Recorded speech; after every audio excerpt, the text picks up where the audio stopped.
The painting Salvator Mundi by Leonardo da Vinci could fetch $100 million at auction next month. Just one part of his rich legacy. Our cover story is from Dr. John LaPook. They pack this gallery at the Louvre in Paris, at least 6 million people a year, for a glimpse at a superstar. But a select few, like author Walter Isaacson, actually appreciate the Mona Lisa as art. It's the most famous painting in the world, and when you stand before it at the Louvre, you all of a sudden realize why. It's the most emotional painting. So she's been a celebrity for 500 years.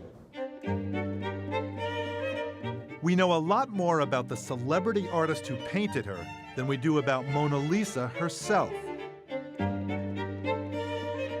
Largely because her creator, Leonardo da Vinci, documented his life's work in painstaking detail. Some 7,200 pages of scribbles and sketches survive. You know, Leonardo may have been the person with the greatest amount of curiosity of any human who ever existed. And he would make lists in his notebooks of things he wanted to know, like how do they walk on ice in Holland, or describe the tongue of the woodpecker. Now, who in the world would wake up one morning and put on their to-do list, describe the tongue of the woodpecker? What use is it? But there it is, and over again, Leonardo is just putting down in his notebook things he's curious about.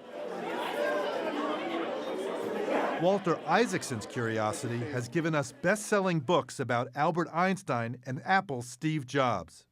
And his just-released biography of Leonardo da Vinci, published by CBS's Simon & Schuster, will also be a film starring another Leonardo. There's a story that Leonardo DiCaprio has told, which is that when his mother was pregnant with him, she was at the Uffizi. There's a wonderful Annunciation there. Looking at the painting, he starts kicking, and the dad says, "We're going to name him Leonardo." DiCaprio's namesake was born out of wedlock in Florence in 1452. With little formal schooling, he was apprenticed at age 14 to an engineer and artist, and Leonardo's skill and imagination flourished. Florence was very tolerant of a guy like Leonardo, who was left-handed and gay and vegetarian and illegitimate. And it seems, quite a hunk. Leonardo was also incredibly good-looking, in very good shape, extraordinarily athletic, long curling hair, and I think that Vitruvian Man, the guy in the circle and the square spread eagle, I think it's partly a self-portrait. But perhaps most of all, Leonardo was stunningly inventive. He makes a portable bridge which you can just pop up in the middle of a battle if you have to cross a river. The Aspen Institute, the nonprofit think tank Isaacson helped to shape for many years, recently held a celebration of all things Leonardo on its Colorado campus. Glider, and he did it in Milan off one of the mountains. Sketches were transformed into three-dimensional models. The famous helicopter.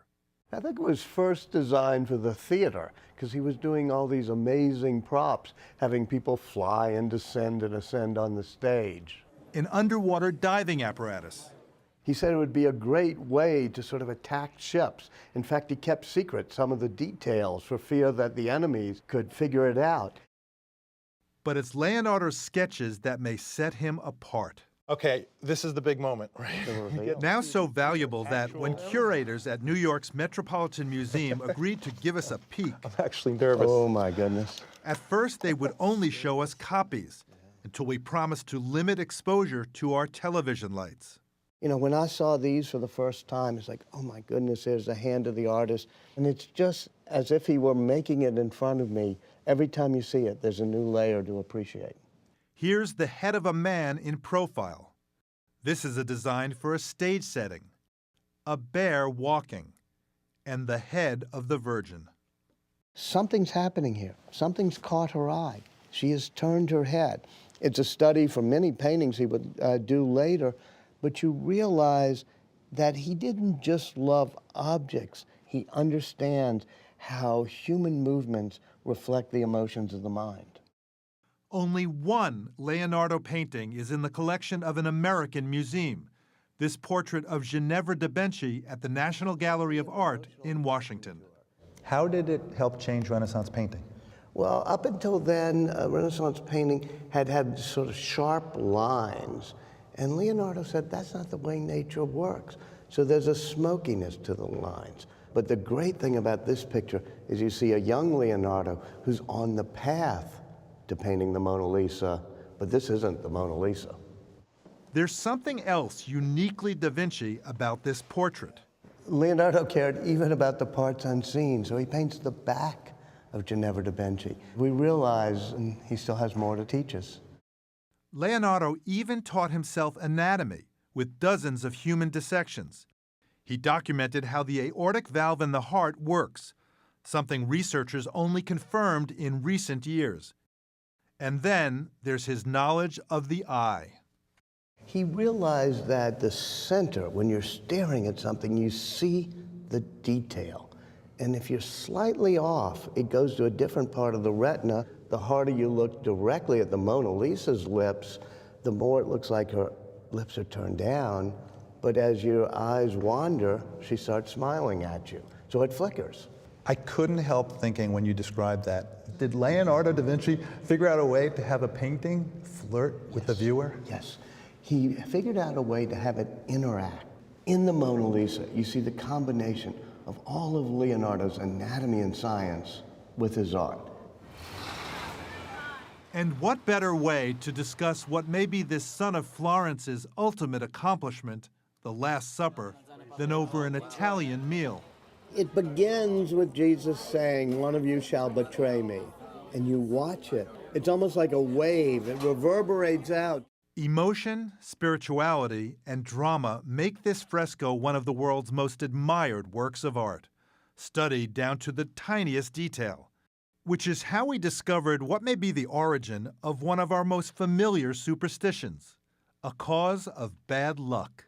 It is certainly one of the greatest biblical moments ever, which is Judas knocking over the salt in that painting. I didn't realize that. Is that where the superstition comes? Oh, yeah. That Yeah, you knock over salt? Yeah, you can see the salt cellar. You can see everything. The artist, engineer, and scientist who lived a life of boundless curiosity died in 1519. He was 67 and left no known children. Leonardo da Vinci died a poor man, but, says Walter Isaacson, he left us a wealth of lessons. Do you now find yourself looking at the world differently? I walked over here to the Metropolitan Museum through Central Park, and I took a little bit of extra time because he loved the way light hit leaves and formed shadows. He's somebody who says, pause for a moment and look at the way the water is falling into the pond. Those are the type of things he noticed, and I try to push myself to notice things that Leonardo would have noticed.